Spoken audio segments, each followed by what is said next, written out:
ఓం శ్రీ గురుభ్యో నమ. ఓం శ్రీ మాత్రే నమ. శుక్రగ్రహము ఏప్రిల్ 19వ తారీఖు మధ్యాహ్నం 3:30 నుండి మే 14వ తారీఖు 10:30 వరకు కూడా శుక్రుడు వృషభ రాశిలో సంచారం చేస్తున్నాడు. ఏప్రిల్ 19 నుంచి శుక్రుడు తన సొంత రాశి అయిన వృషభ రాశిలో సంచారం చేయటం అనేది జరుగుతుంది. వృషభ రాశికి సంవత్సరం తర్వాత మళ్ళీ వృషభ రాశిలో సంచారం చేయటం వల్ల ద్వాదశ రాశుల వాళ్ళకి ఏ విధంగా ఫలితాలు ఉండబోతున్నాయి. శుక్రుడు సహజంగా సుఖాన్ని, భోగాన్ని, సౌఖ్యాన్ని, కళత్రకారకుడు అంటారు. అంటే సప్తమ భావకారకుడు శుక్రగ్రహం. అంటే కళత్రాన్ని ఇచ్చేవాడు, వివాహాన్ని ఇచ్చేవాడు శుక్రుడు. ఈ శుక్రుడు సుఖాన్ని, సంపదను, లగ్జరీని, అలానే కళత్రాన్ని అంటే వివాహ సంబంధించిన విషయాలు కానీ, ప్రేమ కానీ, లవ్ అట్రాక్షన్ కానీ ఇలాంటివన్నీ కూడా ఇచ్చే గ్రహం ఏమిటి ప్లానెట్ అంటే శుక్రగ్రహం. శుక్రగ్రహం ఒక 20% ధనాన్ని కూడా ఇచ్చే అవకాశం అనేది ఒకటి ఉంటుంది. కేవలం గురువే కాదు, శుక్రుడు కూడా కొంత లగ్జరీ లైఫ్నే కాకుండా కొంత ఐశ్వర్యాన్ని కూడా సమకూర్చే ప్లానెట్ ఏంటంటే శుక్రగ్రహం. శుక్రగ్రహం ద్వాదశ రాశుల వాళ్ళకి ఈ విధంగా ఉండబోతుంది. వృషభ రాశిలో సంచారం చేయటం వల్ల మేషాది ద్వాదశ రాశుల వాళ్ళకి ఎలాంటి ఫలితాలు జరుగుతాయి, ఆ నెల రోజుల పాటు ఏ విధంగా ఉండబోతుందో మనం తప్పకుండా తెలుసుకుందాం. శుక్రగ్రహము తన రాశి నుంచి 1, 2, 4, 5, 8, 9, 11 స్థానాల్లో ఉంటే సుఫలితాన్ని ఇస్తుందని గోచారం తెలుపబడింది. అయితే ఈ రాశులందరికీ కూడా ఈ నెల రోజుల పాటు శుక్రగ్రహం యొక్క ఫలితాలు ఏమిటో ఒకసారి తెలుసుకుందాం. ధనుస్సు రాశి వారికి శుక్రుడు యొక్క బలం ఏ విధంగా ఉండబోతుంది. ధనుస్సు రాశి వాళ్ళకి లాభాధిపతి అయిన శుక్రుడు, అలానే షష్టమాధిపతి లాభాధిపతి అయిన శుక్రుడు షష్టమ స్థానంలో ఉండటం వల్ల అందరితో కొంత విరోధ భావాలు కలగకుండా చూసుకోండి. బంధుమిత్రులతోటి కొంత ఆచితూచి అడుగు వేయండి. ఏది పడితే అది మాట్లాడద్దండి. శత్రువులు ఎవరు, మిత్రులు ఎవరు అనేది తెలుసుకోండి. అలానే దాయాదుల యొక్క ఆస్తి పంపకాల విషయంలో కూడా కొన్ని వాదనలు, ప్రతివాదనలు జరిగే అవకాశాలు ఎక్కువ ఉంటాయి. ఏదైతే ఎసెట్స్ ఉంటాయో ఆ ఎసెట్స్తో మన కజిన్స్ తోటి కానీ, అలానే అన్నదమ్ములతోటి కానీ గొడవలు జరగకుండా చూసుకోండి. ప్రశాంతమైన వాతావరణాన్ని ముందుగా క్రియేట్ చేసుకోండి. భార్యా బిడ్డల మూలకంగా ప్రయాణాలు చేయటం, వ్యయ ప్రయాసలు అంటే అనవసరమైన తగాదులు, గొడవలు రాకుండా చూసుకోండి. అంటే ఏది కూడా గొడవలు రాకుండా చూసుకోండి. మనం ఏదైతే అనుకుంటామో ఆ పని కూడా కొంత ఆలస్యం జరిగే అవకాశాలు ఎక్కువ ఉంటుంది. అలానే పెంపుడు జంతువుల వల్ల కూడా కొంత ఇబ్బందులు రాకుండా చూసుకోండి. అనవసరంగా ఇప్పుడు ఏది పడితే అది తినద్దండి. కొంత కడుపులో నొప్పులు, అబ్డామిన్ సంబంధించిన ప్రాబ్లమ్స్ రావటం, అనారోగ్యము, ఆందోళన, డబ్బులు ఖర్చు అయ్యే అవకాశాలు బాగా ఎక్కువ ఉంటాయి. కాబట్టి మిత్రులు కూడా ఇక్కడ శత్రులుగా మారిపోయే అవకాశాలు బాగా ఎక్కువ ఉంటాయి. లాభం వస్తున్నట్టు ఉంటుంది, ఫైనాన్షియల్ పరంగా ఎదుగుదల అనేది కనపడుతూ ఉంటుంది. కానీ డబ్బులు ఖర్చు అయ్యే సూచనలు కూడా బాగా ఎక్కువ ఉంటుంది. అలానే వివాహ శుభ కార్యక్రమాలు జరుగుతుంటాయి. శుభ కార్యక్రమ నిర్వహణకు కూడా డబ్బులు ఖర్చు అవుతుంటాయి. విద్యార్థులకు అనుకూలమైన కాలం. విదేశాలకు వెళ్ళే అవకాశాలు మెండుగా ఉంటాయి. అంటే విదేశాలకు వెళ్తుంటారు, దాంతోపాటు కష్టాలు కూడా కలుగుతూ ఉంటాయి. అంటే వీళ్ళకి మిక్స్డ్ రిజల్ట్స్ వచ్చే అవకాశాలు బాగా ఎక్కువగా ఉంటాయి. కాబట్టి జాగ్రత్తగా వ్యవహరించండి. ఎందుకంటే శుక్రగ్రహము శుక్రవారం రోజున కొద్దిగా జాగ్రత్తగా ఉండటం ఒకటి. నేను కొన్ని చెప్పిన పరిహారాలు ఏదైతే ఉంటే ఆ పరిహారాలు మీరు పాటించాలి. వీరైతే శుక్రవారం రోజున బొబ్బర్లు దానం చేయండి. బొబ్బర్లు దానం చేయటం వల్ల కూడా మంచి జరిగే అవకాశాలు ఎక్కువగా ఉంటాయి. శత్రువులు వృద్ధి కాకుండా చూసుకోండి. మిత్రులు శత్రులుగా మారిపోయే అవకాశాలు ఎక్కువ ఉంటుంది. ఏదైనా సరే కోర్టు సమస్యలు కానీ, పోలీస్ స్టేషన్ సమస్యలు కానీ రాకుండా చూసుకోండి. వాహనాలు కొనుగోలు చేయాలనుకుంటారు, కొనుగోలు చేయలేరు. బంగారు ఆభరణాలు కొనుగోలు చేయాలనుకున్న కొనుగోలు చేయలేరు. కొద్దిగా జాగ్రత్త వివరించండి. నేను కొన్ని పరిహారాలు చెప్పబోతున్నాను. ఆ పరిహారాలు మీరు పాటించండి. మీకు మంచి జరిగే అవకాశాలు ఖచ్చితంగా ఉంటాయి. శుక్రగ్రహం అనేది ఎవరి జాతకంలో అయినా సరే నీచపడినా, అలానే 6, 8, 12 స్థానాల్లో ఉన్న, అంటే వాళ్ళ జన్మలగ్నం నుంచి 6, 8, 12 స్థానాల్లో ఉన్న అది దోషంగా పరిగణిస్తాం. శుక్రుడు పుష్యమి, అనురాధ, ఉత్తరాభాద్ర నక్షత్రంలో ఉండకూడదు. అశ్విని, మఖ, మూల నక్షత్రాల్లో ఉండకూడదు. ఆరుద్ర, స్వాతి, శతభిష నక్షత్రంలో ఉండకూడదు. మృగశిర, చిత్త, ధనిష్ట నక్షత్రాల్లో ఉంటే కూడా శుక్రుడు దోషం కలిగినట్టుగా మనం భావిస్తాం. శుక్రుడు రాహుతో కానీ, కేతువుతో కానీ, కుజుడితో కానీ, శనితో కానీ కంజంక్షన్ కాకూడదు, కలవకూడదు. వారి జన్మలగ్నం నుంచి 6, 8, 12 స్థానాల్లో శుక్రుడు ఉన్నా కూడా దాన్ని శుక్రదోషంగా మనం పరిగణిస్తాం. అంటే ఈ స్థానాల్లో శుక్రుడు ఉంటే వివాహపరమైన సంబంధాల విషయంలో కానీ, వాహనాలకు సంబంధించిన విషయాల్లో కానీ, లైఫ్‌లో సుఖం లేకపోవటం గానీ, విడాకులు జరగటం, ప్రేమ వివాహాలు జరగలేకపోవటం, లవ్ అట్రాక్షన్‌గా లేకపోవటం, వైఫ్ అండ్ హస్బెండ్ మధ్యలో డిఫరెన్స్ ఆఫ్ ఒపీనియన్స్ ఉండటం, అలానే విడాకులయ్యే అవకాశాలు ఎక్కువ ఉండటం, డిస్ప్యూట్స్ కరెక్ట్‌గా బాండింగ్ లేకపోవడం జరుగుతుంటుంది. కొంత డబ్బుకు కూడా కొంత అవరోధం అని కలిగే అవకాశాలు ఖచ్చితంగా ఉంటాయి. ప్రతి వాళ్ళకి కూడా శుక్రమహారదశ కలిసొస్తుంది అని అనుకుంటారు.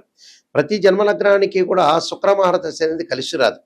కొన్ని జన్మలగ్నాలకు మాత్రమే వాళ్ళకి ఆ రాశిచక్రంలో కానీ, భావచక్రంలో కానీ శుక్రుడు ఎక్కడున్నాడు, నవాంశ చక్రంలో కూడా శుక్రుడు ఎక్కడున్నాడని తెలుసుకుని ఆ శుక్రమహారదశ అనేది మనకు కలిసి వస్తుందా లేదా అని తెలుసుకోవాలి. ప్రతి లగ్నానికి కూడా శుక్రమహారదశ అనేది శుక్రమహారదశ అనేది ప్రతి మహారదశకు కూడా మంచి జరుగుతుందా చెడ్డ జరుగుతుందా అనేది మనం జన్మజాతకాన్ని చూసి మనం ఆలోచన చేసి చెప్పాలి. ప్రతి వాళ్ళకి మటుకు మంచి జరగదు. చాలామంది కూడా అనుకుంటారు మాకు శుక్రమహారదశ వచ్చింది బ్రహ్మాండంగా, శుక్రుడు రాజయోగాన్ని ఇస్తాడు, మాకు విపరీతమైన డబ్బు కలిసి వస్తుంది అని అనుకునే భావించేవాళ్ళు చాలామంది ఉన్నారు. నిజంగా అయితే అన్ని లగ్నాలకి శుక్రమహారదశ అనేది వర్తించదు. కానీ ఇందులో గోచారం వేరు, బర్త్ చార్ట్ వేరు. ఇప్పుడు మనం చెప్పేదేంది గోచారం. గోచారానికి అలానే బర్త్ చార్ట్‌కి లాట్ ఆఫ్ డిఫరెన్స్ ఉంటుంది. అంటే what is the difference between transit system and birth chart. Transit system అంటే గోచారం. గోచారం అంటే సహజంగా ఓ చెట్టు ఉంటుంది. ఆ చెట్టు కొమ్మలుంటాయి. ఆ కొమ్మలకు ఆకులుంటాయి. ఆకులు ఎలా ఉంటుంది, రైన్ సీజన్‌లో వస్తాయి. వింటర్ సీజన్‌లో అలానే ఉంటాయి. సమ్మర్ సీజన్‌లో కిందకి రాలిపోతుంటాయి. కానీ వేళ్ళు అనేదే బర్త్ చార్ట్, నాటల్ చార్ట్ అంటారు. ఆ బర్త్ చార్ట్‌లో ఎప్పుడూ కూడా మనకైతే వేళ్ళు అనేది ఉంటాయో ఆ వేళ్ళు స్టాండర్డ్‌గా ఉండాలి. ఆ వేళ్ళు అంటే బర్త్ చార్ట్. అంటే మనం పుట్టినప్పుడు డేట్ ఆఫ్ బర్త్ టైము తీసుకొని ఆ బర్త్ చార్ట్‌ని చూస్తే ఆ బర్త్ చార్ట్ అనేది మనకు అనుకూలంగా ఉంటేనే మన లైఫ్ అనేది అనుకూలంగా ఉంటుంది. గోచారం ఎప్పుడు కూడా 20% మాత్రమే సపోర్ట్ ఉంటుంది. అంటే ఎంత కృషి చేసినా ఆవగింజంత అదృష్టం ఉండాలంటారు. ఆ అదృష్టం మాత్రమే గోచారం. కానీ నిజంగా బర్త్ చార్ట్ చాలా మోస్ట్ ఇంపార్టెంట్. ఎప్పుడైనా తెలుసుకోండి, ఒక బర్త్ చార్ట్‌లో నిజాన్ని తెలుసుకోవటానికి మీరు ప్రయత్నం చేయండి దయచేసి. నెగెటివ్ చెబుతున్నారు గురువుగారు అనుకోవద్దండి. నెగెటివ్‌లోంచే మనం పాజిటివ్ వచ్చే అవకాశం ఉంటుంది. ఓ డాక్టర్ దగ్గరికి వెళ్ళాం. ఆ డాక్టర్ గారు షుగర్ వచ్చింది మీకు చెప్పాలా అక్కర్లేదా? చెబితే ఖచ్చితంగా మనం రెమెడీ పాటిస్తాం. ఓ టాబ్లెట్ వాడతాం మనకు తగ్గిపోతుంది. వాళ్ళు ఆ డాక్టర్ గారు చెప్పలేదు, మీరేదో అనుకుంటారని చెప్పలేకపోతే మనకే నష్టం జరుగుతుంది. కాబట్టి ఎప్పుడైనా సరే జాతకాన్ని చెప్పించుకునేటప్పుడు ఖచ్చితంగా నెగెటివ్ తెలుసుకోండి. నెగెటివ్‌ని పాజిటివ్ చేసుకోవటం ఎలాగా? దానికి ఒక రెమెడీ ఉంటుంది. మనం జాగ్రత్తలు తీసుకోవాల్సిన సూచనలుంటాయి. దాన్ని బట్టి మనం ముందుకు వెళ్ళామనుకోండి మంచి జరిగినట్టే. మనమే నిజంగా సూపర్ స్టార్స్ అయినట్టే.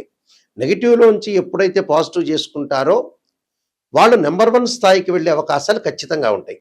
అందులో నో డౌట్ ఇట్. కాబట్టి శుక్రగ్రహం అనేది జాతకంలో ఏ విధంగా ఉండబోతుంది, గోచార పరంగా కూడా శుక్రగ్రహం వల్ల మనకి చెడు జరుగుతుందా మంచి జరుగుతుందా అని తెలుసుకోవాలి.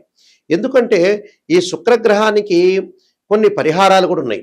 శుక్రగ్రహానికి మనకు శుక్రమహారదశ జరిగేటప్పుడు ఏ విధంగా ఉంటుంది, ఆ లగ్నానికి మనం కలిసి వస్తుందా లేదా, ఇలాంటివన్నీ శుక్రుడు నీచపడ్డాడా లేదా శత్రుక్షేత్రంలో ఉన్నాడా అనేది మనం శుక్రుడితో ఏ పాపగ్రహాలు కంజంక్షన్ అయినాయి ఇలాంటివన్నీ కూడా తెలుసుకోవాలి. వాస్తవం ఏంటంటే శుక్రగ్రహానికి పరిహారం ఏంటంటే మనకి ఒక్కొక్క గ్రహానికి అధిదేవత, ప్రత్యదేవత, అధిష్టాన దేవతలు, అంతరిక్ష దేవతలు కూడా ఉంటారు. నిజంగా శుక్రగ్రహానికి ఏమిటంటే కమలాదేవి అంతరిక్ష దేవత.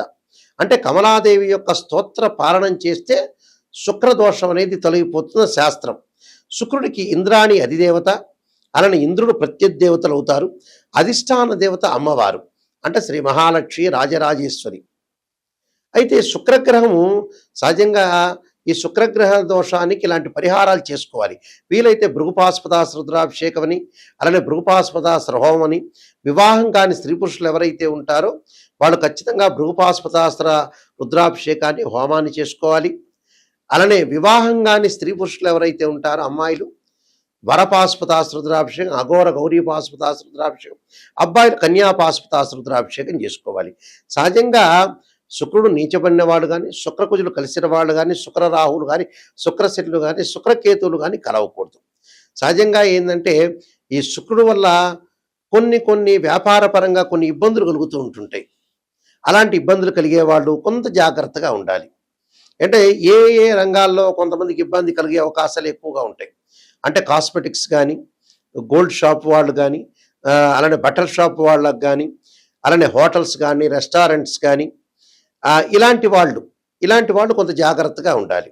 అంటే శుక్రగ్రహం వివాహానికి సంబంధించి దానివల్ల డిసీజెస్ కూడా వచ్చే అవకాశం ఉంటుంది శుక్రుడు బాగాలేకపోతే.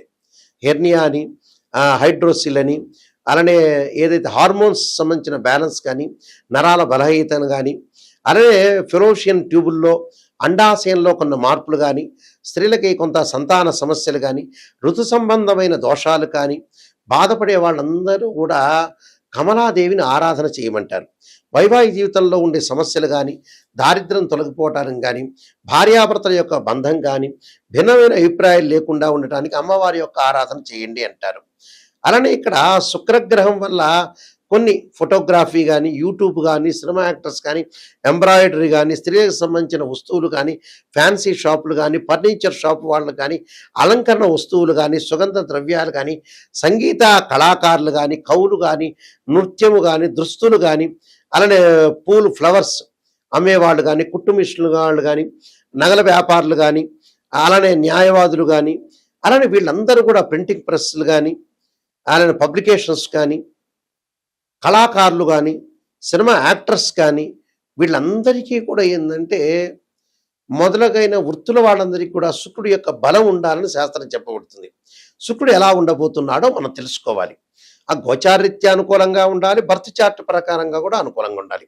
నేను కాలసర్పయోగము, కాలసర్పయోగ చంద్రిక, రాహుకేతులు, ఛాయాగ్రహాలు, అలానే పుత్రగణపతి వ్రతము, సర్వదేవతా గోత్రపురులు పార్ట్ 1 పార్ట్ 2, వివాహ మార్తాండము, అలానే వివాహ మార్తాండంతో పాటు జాతక చంద్రిక, ప్రొడక్షన్ ఆఫ్ ఆస్ట్రాలజీ, పుత్రగణపతి వ్రతము, నవగ్రహ దోషాలకి దశమిహా విద్యల యొక్క స్తోత్రాలు, అంటే నవగ్రహాల యొక్క దోషాలు పోవటానికి దశమహావిద్య స్తోత్రాలు పాలనం చేయమంటారు. ఇప్పుడు నేను చెప్పిన శుక్రుడికి అధిదేవత, ప్రత్యదేవత, అధిష్టాన దేవతలతో పాటు అంతరిక్ష దేవత అయిన కమలాదేవి యొక్క స్తోత్ర పాలనం చేయాలి. ఎప్పుడు కూడా జాతకాన్ని మనం పరిశీలన చేసినప్పుడు కేవలం ఒక రాశిచక్రమే కాదు. ఒక అమ్మాయికి వివాహం కాలేదంటే రాశిచక్రము, భావచక్రము, నవాంశాన్ని పరిశీలన చేయాలి. ఒకళ్ళకి సంతానం కలగట్లేదు అంటే రాశిచక్రము, భావచక్రము, సప్తమాంశ చక్రం. వృత్తిపరంగా అనుకూలంగా లేదు, ప్రొఫెషనల్ పరంగా అనుకూలంగా లేదంటే రాశిచక్రము, భావచక్రము, అలానే దశమాంశ చక్రము అంటే D10 చార్ట్ని మనం చూడాలి. మ్యాథమెటికల్ క్యాల్కులేషన్ వేసి ఒక్కొక్క గ్రహము ఎన్ని డిగ్రీల్లో ఉంది, ఎన్ని డిగ్రీల్లో లేరు. సహజంగా ఏమిటి, శుక్రుడికి ఉచ్చస్థానం మీనరాశి, స్వక్షేత్రాలు వృషభ రాశి, తులరాశి, అలానే నీచక్షేత్రం ఏంది, కన్యారాశి. దానికి కూడా కొన్ని డిగ్రీలు, ఎన్ని డిగ్రీల వరకు వచ్చి ఉంటుంది, ఎన్ని డిగ్రీల దగ్గర నీచం ఉంటుందని కూడా తెలుసుకోవాలి. అందువల్ల శుక్రగ్రహాన్ని బాగా అనాలిసిస్ చేసి శుక్రుడి వల్ల ఎలాంటి దోషం కలగబోతుంది జాతకంలో ఆ నిజాన్ని తెలుసుకున్నాం అనుకోండి, ఖచ్చితంగా మనం బాగుపడినట్టే. అసత్యపు ధోరణిలో ఎప్పుడు కూడా ఉండకూడదు. నిజం తెలుసుకోలేదనుకోండి, మనం మోసం చేసుకున్నట్టు అర్థం. ఎదుటి ఆస్ట్రాలజర్కి ఏం ప్రాబ్లం ఏం లేదు. మనం ఒక ఆస్ట్రాలజర్ని అప్రోచ్ అయితే గురువుగారు నిజం చెప్పండి అని చెప్పాలి. నిజం చెప్పకుండా పర్వాలేదులేండి మీరు చెప్పండి, మీరు మాకు నెగిటివ్ వద్దు పాజిటివ్ వద్దు అనగానే మీ కన్సల్టింగ్ ఫీజు ఇవ్వగానే ఆయన సంతోషించి పాజిటివ్ చెబుతాడు. అప్పుడు నష్టం జరిగేది ఆస్ట్రాలజర్కి కాదు, మీకే. గుర్తుపెట్టుకోండి, నేను రియలిస్టిక్ చెబుతున్నా.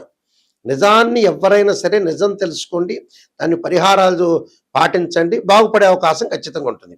చాలామంది కూడా వస్తారు 70 ఏళ్ళకి గురువుగారు, నాయకంటి గారు ఏం ప్రొఫెషన్ చేయాలి, ఏం డబ్బులు సంపాదించాలని చెప్పేవాళ్ళు ఉంటారు. అనవసరంగా టైం వేస్ట్ చేసుకోవద్దండి. 55 ఏళ్ళు 60 ఏళ్ళు దాటంగానే మనిషి బతకటం బోనస్ మార్కులతో బతకటం. ఆ తర్వాత ఏమి లేదు, రెస్ట్ చేయాలి. మీరు రెస్ట్ చేసుకోవాలి, ప్రశాంతంగా ఉండాలి, ఉంటే సంపాదించాలి, లేకపోతే చాలా జాగ్రత్తగా డబ్బును యూజ్ చేసుకుంటూ ముందుకు వెళ్ళాలి. ప్రశాంతమైన జీవితం అనేది చాలా ఇంపార్టెంట్ ఇక్కడ. అలానే మా వెబ్సైట్ www.nayakanti.com కానీ www.nayakanti.in చూడండి. నేను చెప్పిన పుస్తకాలన్నీ కూడా రాజమండ్రి మోహన్ పబ్లికేషన్ వాళ్ళ దగ్గర దొరుకుతాయి, అయితే మా దగ్గర కూడా దొరుకుతాయి. తప్పకుండా ఈ పుస్తకాలన్నీ కూడా మీరు చూడండి. ఒకసారి మా వెబ్సైట్ని కూడా మీరు చూడండి. ఆ స్క్రీన్ మీద స్క్రోల్ అవుతున్న నెంబర్ ఉంటుంది, ఆ నెంబర్కి కాంటాక్ట్ చేయండి. నిజంగా జాతకం చెప్పించుకోవాల్సిన వ్యక్తులు కానీ, నిజంగా బాగుపడదామనే వ్యక్తులు మాత్రం మాకు ఫోన్ చేయండి. ఎందుకంటే మా ద్వారా మీరు సేవ్ కావాలి, బాగుపడాలి. కాలక్షేపానికి జీవితం గడపకూడదు. మనిషి జీవితం మనిషి జీవితం తొందరగా అయిపోతుంది. భూమి ఒక సెకను వేగంతో ఫాస్ట్‌గా తిరుగుతుందట ఆస్ట్రోనమీ ప్రకారంగా. కాబట్టి తప్పకుండా నిజాన్ని గుర్తించండి. జాతకపరంగా దోషాలు నివారణ చేసుకొని మీరు ముందుకు వెళ్తే చాలా మంచిది. ఎందుకంటే శుక్రగ్రహం వల్ల స్త్రీలకు కూడా చాలా ఎలాంటి ఫలితాలు జరగబోతున్నాయి. అంటే స్త్రీలకు సంబంధించిన సంక్షేమ శాఖలో కూడా ఏ విధంగా ఉండబోతున్నాయి. ఆహారం అలవాట్లు, కాస్మెటిక్స్, ఫ్యాషన్ టెక్నాలజీ, ఇలాంటి ఇంజినీరింగ్, ఫ్యాషన్ టెక్నాలజీ ఇంజినీరింగ్, ఇలాంటివన్నీ కూడా చూసుకోవాలి మనం. ఫాస్ట్ ఫుడ్, హోటల్స్, వ్యాపారాలు అలాగా, వీడియో షాప్స్, పెయింట్స్, బంగారం, వెండి, డిపార్ట్మెంటల్ స్టోర్స్, క్లాత్ షోరూమ్స్, ఇవన్నీ కూడా శుక్రగ్రహానికి సంబంధించిన కారకత్వాలు అంటారు. ఈ ప్రొఫెషన్ అంతా కూడా శుక్రగ్రహం బాగున్న వాళ్ళు చేస్తారు. ఒకళ్ళు చేశారనుకోండి, బాగలేదనుకోండి, ఆ శుక్రగ్రహం బాగలేనట్టు. కాబట్టి జాతక చక్రంలో శుక్రుని యొక్క అంతర్దశలేంది, దశలేంది, శుక్రుడు ఎక్కడున్నాడు అని తెలుసుకొని ముందుకు వెళ్ళండి. ఆ స్క్రీన్ మీద స్క్రోల్ అవుతున్న నెంబర్ ఉంటుంది. ఆ నెంబర్స్ అన్నీ కూడా నా దగ్గరికే డైరెక్ట్గా వస్తాయి. తప్పకుండా మీరు నెంబర్కి ఫోన్ చేయండి. నిజం తెలుసుకునే వాళ్ళు మాత్రమే నా దగ్గర ఫోన్ చేయండి. మీరందరికీ కూడా మంచి జరగాలని ఆశిస్తూ, శ్రీ పరమేశ్వరుడి యొక్క కరుణాకటాక్షం ఉండాలని ఆశిస్తూ, సర్వే జనా సుఖినో భవంతు.